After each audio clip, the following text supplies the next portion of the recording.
Hello and welcome to the first week of Season 3 for the Virtual Racing School video tutorial series. We're back in the GT3 car BMW Z4, the Blancpain series on iRacing, and we're at Zandvoort in the Netherlands. Generally it's a circuit that requires high downforce, primarily because you have short straights and lots of medium and low speed corners.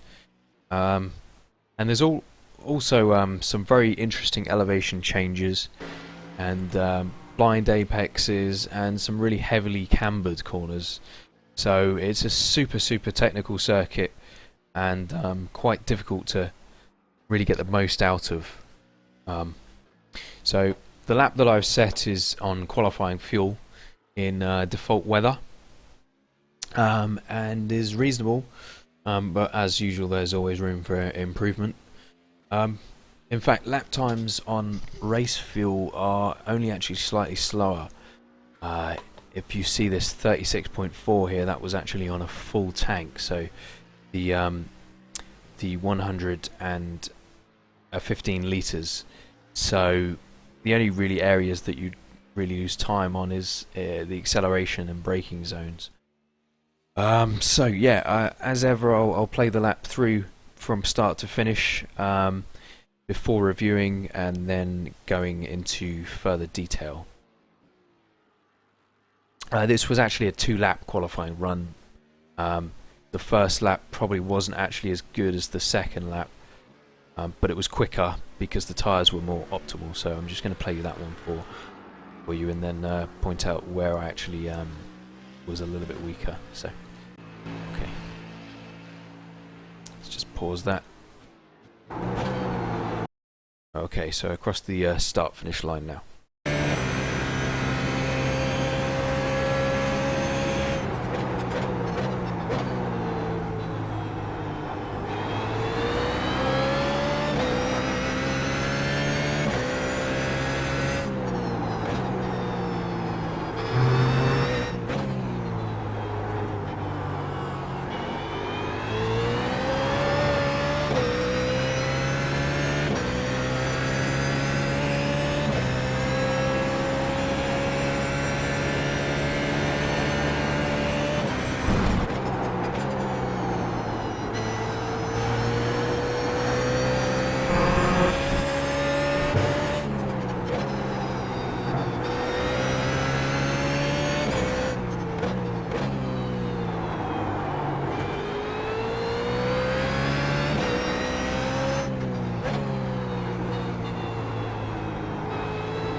Okay, so I'm going to pause it there.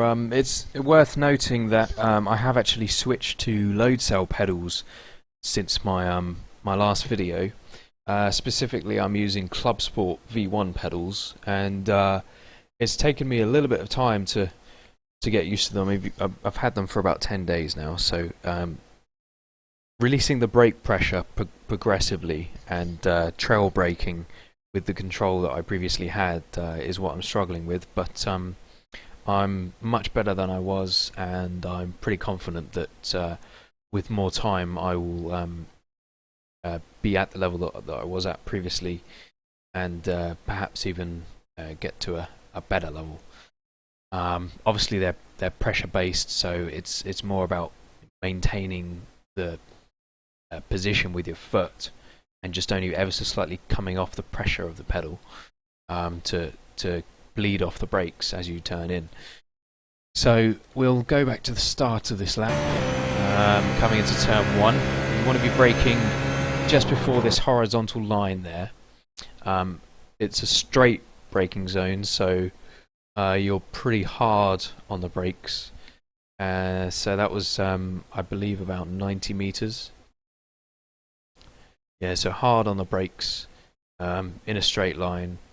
Just as the car's slowing down, just turning in ever so slightly, leaning off the brakes ever so slightly more now, coming off the brakes completely at this point because I'm hooking up into this the camber, so it's a well cambered corner, and just coasting ever so slightly.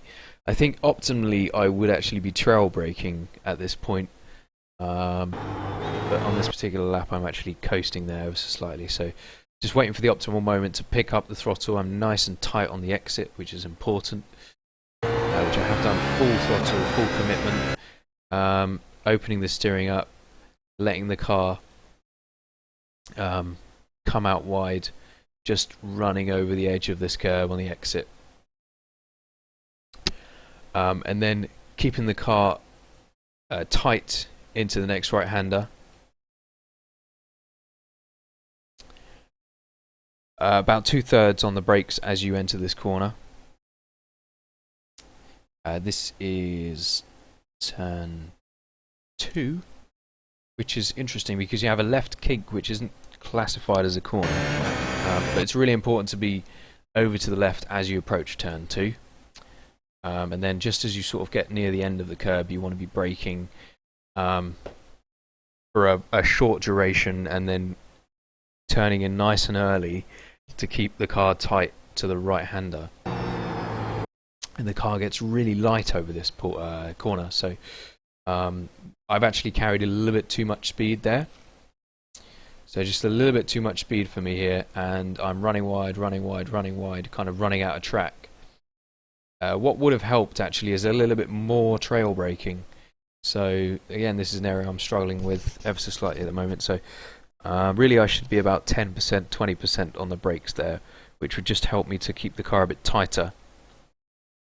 As it happens, I'm running slightly wider, but I have to pick up on the throttle to make use of the short straight before turn 3, which again is heavily cambered. You have a very short straight line braking zone, and notice that I haven't really brought the car over to the right into this corner. And the reason for that is because you've got the camber, which is going to hook you around, and it's a pretty constant radius corner, so really you want to enter it from quite a tight line. And then it's really just a matter of not turning in with too much speed, keeping it quite tight, just cutting back ever so slightly there, making sure you cut back onto the power nice and early, and then full commitment. And I do actually get some oversteer on the exit there, just a tiny little bit too early to full power, so I should have waited ever so slightly longer if I wanted to avoid that slide. But it's a qualifying lap, so a little bit of oversteer isn't going to do me harm, and fortunately I got away with that one. Up through here you're obviously just keeping the car close to the inside here, just basically straight lining this area as much as you can, keeping the inputs, the steering inputs, to a minimum so as to not scrub off too much speed. Into turn 6, I'm not even going to try and attempt any of these corner names, so just corner numbers. Now there is actually a access road here, and I brake just before there and then keep the car in as tight as I can. So my apex there was actually a little bit too wide, but you're turning in whilst braking there, and I was actually a little bit too wide on the entry on this particular lap. So if you have a look at this, I put a wheel on the grass, which is obviously very risky, not something I'd recommend, which obviously unsettled the car ever so slightly, but I just about got away with it. But yeah, I'm a little bit too wide here, so that there's this gap that I should really be up against this curb at this point. And as a result, I'm not at full power at this point, so I'm having to hesitate here, hesitation, only now am I back on full power. So ever so slightly wide mid-corner there, because ideally you want to be carrying the speed in. Also notice, by the way, that my braking application never exceeds about 60% there. And that's because you don't want to slow the car too much. It's a high-speed corner. You want to carry speed into the corner.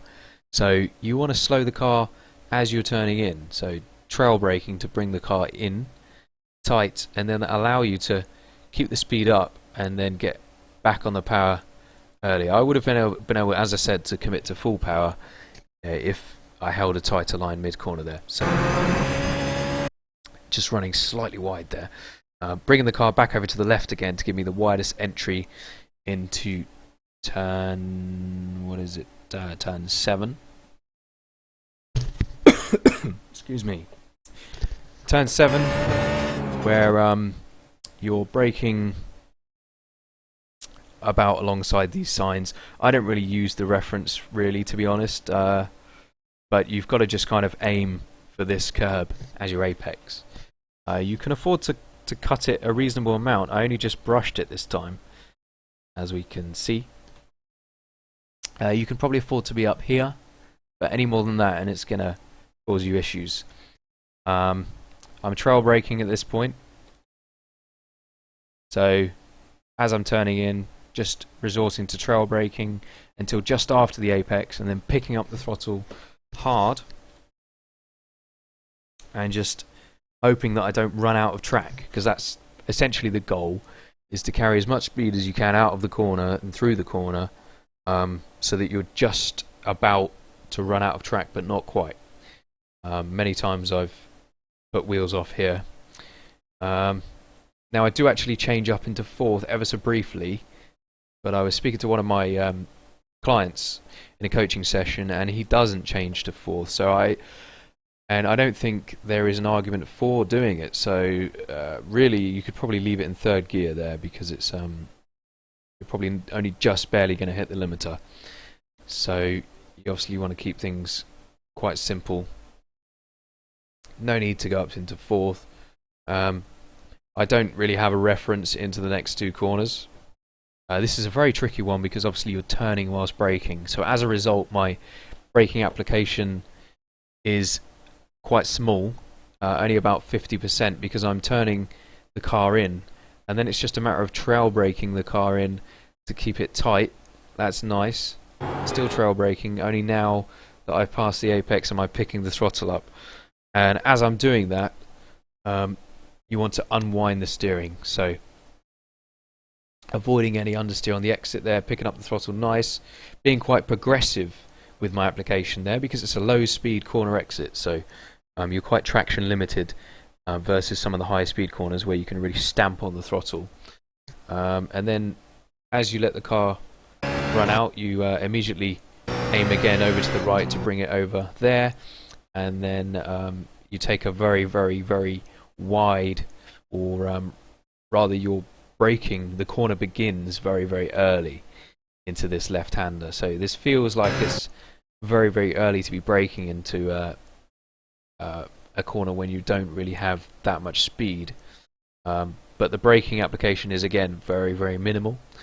Only about 30%, because you're turning in at the same time. And then just kind of balancing between trail braking and throttle. Normally I would actually be balancing more than that, but again, still struggling to get used to the pedals. So a little bit more coasting there than I would have liked. But I do hug the apex there nicely. You don't want to be running over this curb, just getting really, really tight to it. That was good. And then picking up the throttle gradually again, because again, it's a slow speed corner. But as soon as you sort of sight the exit of this curb on the right, as soon as I can see the exit of this curb on the right, I'm full throttle, and just using all of the track so that you're not asking too much from the rear tyres as you get to full throttle.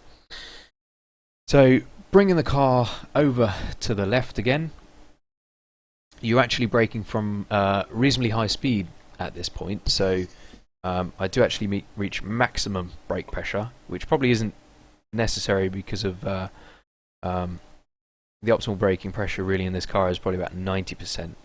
but I do just drop back below.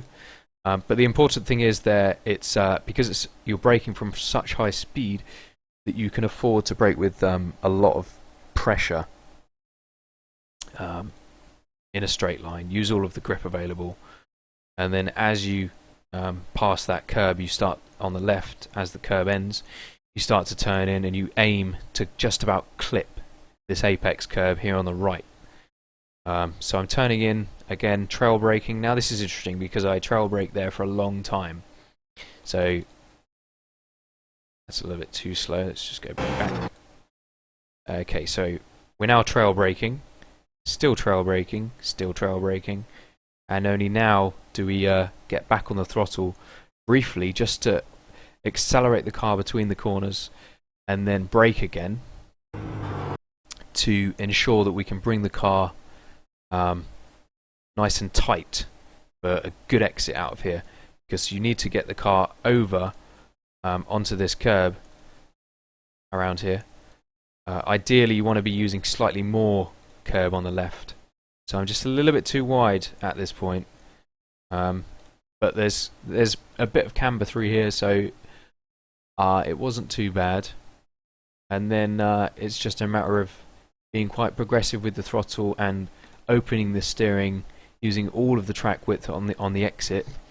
Only really getting to full throttle once you've opened the steering and the car's settled, and then bringing it over in a straight line to the penultimate corner, where again you need to be using lots of curb on the apex. So quite hard initially on braking application, because again braking from quite high speed, but immediately as I'm coming off the brakes as I turn in, and then it's dropping to trail braking. So holding the trail braking, lots and lots of curb. There we go. Just over half the car's width onto the curb there. Just kind of 80-90% throttle until you're off the curb, and then the car is settled. Go back. Okay, so yeah, as I exit the curb, full throttle, allowing the car to run out onto this exit curb. This is about as wide as you would ever want to be. So there, I'm just trying to open the steering because I'm anticipating that I'm going to run out of road, and I don't want to be turning in hard if I'm going to put a rear wheel onto the grass at that point. So if we have a look at that externally, we can see, yeah, so this is the key part there. So you don't want to be on the gravel at that point. Full throttle entering the final corner, turning in on full throttle, and then having a lift mid-corner, and then back onto full throttle. Notice how the pedal inputs there are very abrupt. So I'm fully on or fully off, and then fully on again. That's because it's a high-speed corner. You've got lots of rear grip, and if you're being progressive with the throttle as you add it again, you're going to induce understeer. And this is a very understeery corner in general, so you want to make sure that you lift off the throttle about here, just before your apex, or actually well before your apex, and then hard back on the power just before your apex.